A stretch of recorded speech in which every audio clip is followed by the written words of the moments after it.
All right, my people, let's do a little philosophy.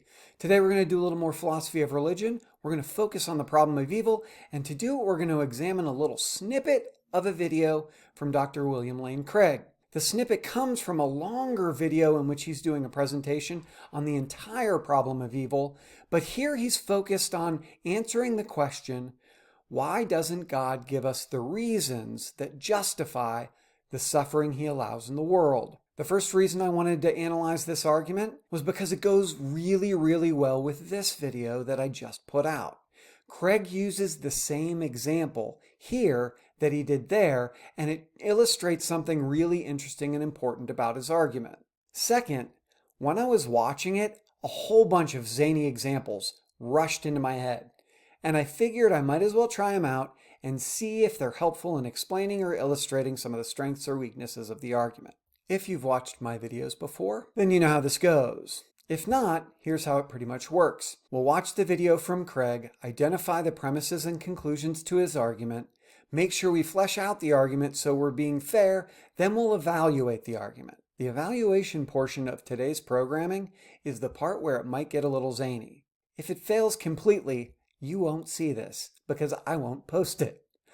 So, if you're seeing my face saying these words, please be patient. I promise I'm going to tie it all together at the end. So without further ado, let's hand it over to Dr. Craig as he explains to us why an all-good, all-powerful God wouldn't tell us why he allows for evil and suffering in the world. Suppose God told you, well, the reason I'm going to allow your daughter to be killed in an automobile accident, or the reason she was killed, is because I want to bring you and your wife closer together in your marriage through sharing this common grief, and therefore you'll be greatly used by me. And you might be so angry with God for doing that you would divorce your wife and thereby frustrate his purposes. Do you see what I mean? So let's go over it premise by premise to make sure we have it right. Craig's claiming God's justification could be something like this. I need to let your daughter die so that you and your spouse will experience a common grief. When you both experience that common grief, it will bring you closer together and strengthen your marriage. If your marriage is stronger and you are closer together, you can better serve my purposes for you. I promise that my purposes are worth it, therefore your daughter's death is justified. Oh, and I could never tell you about it because if I did, you might not follow through on my plan.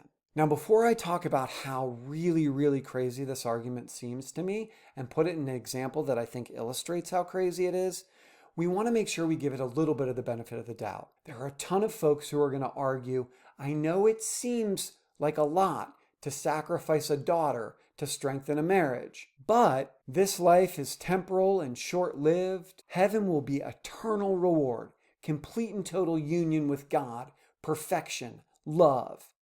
So, even though it seems to us like a dying daughter is a big deal, it really isn't. All of that said, my initial reaction to Craig's argument is, first off, if God came to me and told me he allowed my innocent daughter to die in order to strengthen my marriage, I wouldn't divorce my wife, I'd divorce him. I'd want to know, why didn't you send me a text?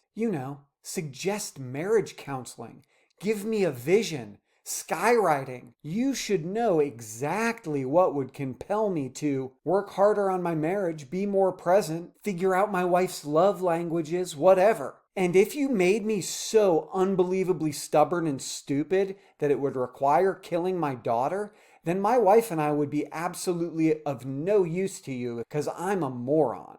The whole scheme is so odd and crazy. God hatched this mustache-twirling plan to get us to fulfill his purpose better by killing our daughter is something out of like a melodrama. It's Shakespeare. It's dramatic irony where you need a complicated plan that the audience knows about but not all the characters do. It's Iago. It's soap opera. It's Stefano de Mera, Days of Our Lives. Dude who wants someone to fall in love with him, so what's a good way to do that? Oh, I'll kidnap her boyfriend, maybe kill him or something, murder a few people, kidnap her, brainwash her, she'll get possessed by the devil, then she'll like me. It's professional wrestling. It's Bobby the Brain Heenan. It's the plot line of 50% of sitcoms where someone hatches a zany plan and hijinks ensue.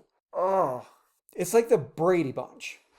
Okay, that might be a reference that's a little too old for some people. You can call me a boomer in the comments. I am not a boomer. I'm Gen X, I think. But if you don't know the Brady Bunch, uh, it's the story of a lovely lady. She's bringing up three very lovely girls. All of them have hair of gold like their mother. The youngest one in curls. It's the story of a man named Brady, three boys of his own, four men living all together. They're all alone. You can Google the theme song and figure the rest of it out. It's a blended family that comes together. The kids always do something wrong or have some kind of zany plan. It goes wrong. Their parents find out about it. They all learn a life lesson. That's what Craig's whole explanation of what God is doing reminds me of.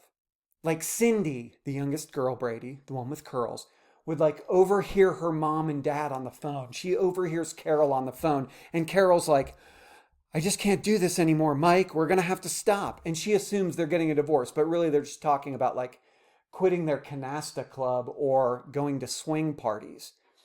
So she rushes off to get all the other kids together, and they convene in the brothers' room, sitting on the bunk beds, and they're discussing a plan of how to get mom and dad back together.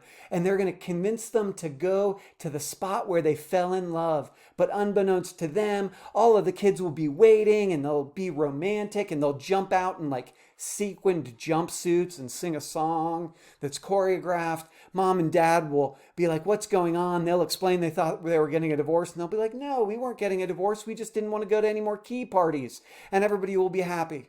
But imagine they're in that bedroom. The Brady kids are in the bedroom hatching the plan. Greg and Marcia are leading the way as the eldest siblings. They all come to an agreement. We'll get them back to the spot where they fell in love. We'll sing, we'll dance, sequin jumpsuits, the whole 9 yards. And then Peter's like, wait a second. I got a better idea. We're going to kill Cindy. Now I know it sounds crazy. Hear me out. If we kill Cindy, Mom will grieve. Dad will grieve. They will experience a common grief, and that common grief will bring them closer together.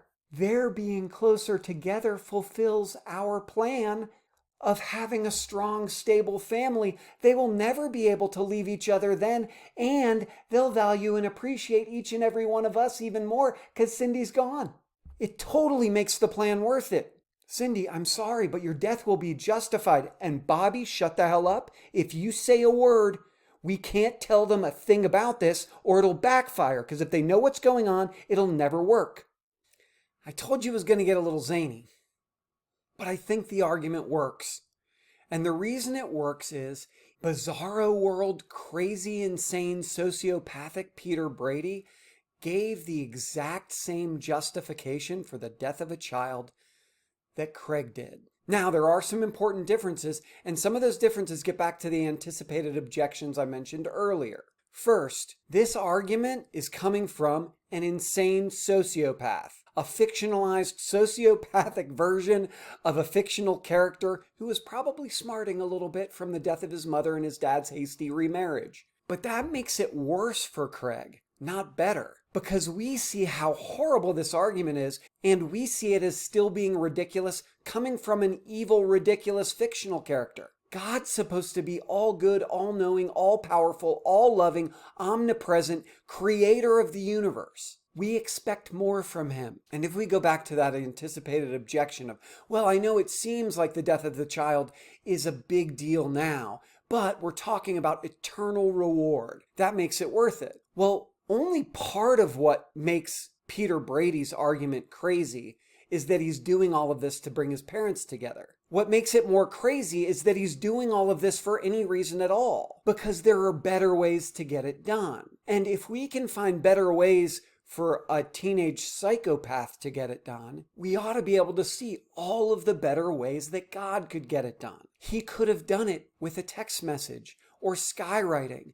None of those things strain logical possibility, and that's the only restriction we have on God's power. He can't make a square circle. He can't make a married bachelor, but he could make unicorns with smoke shooting out of their ass skywriting, "Hey, Mom and Dad, this is God talking." strengthen your marriage so you can serve me better. He could do that if he's all powerful. He could snap his fingers and both of those parents could have the instant understanding and realization of God's plan and God's purpose. If he wanted to put some bells and whistles on it, an angel could descend and tell them about it. He could make it so that they were convinced. And if you say he can't, then he's no longer all powerful. If you say he won't, he's nowhere near all good. And the counter argument that has a whole bunch of people already hitting the comment section, like just angry. Free will, free will, free will, free will. Maybe it's the case that God couldn't implant that understanding in people's head without radically compromising their free will. But that's going to have to be an argument we address another time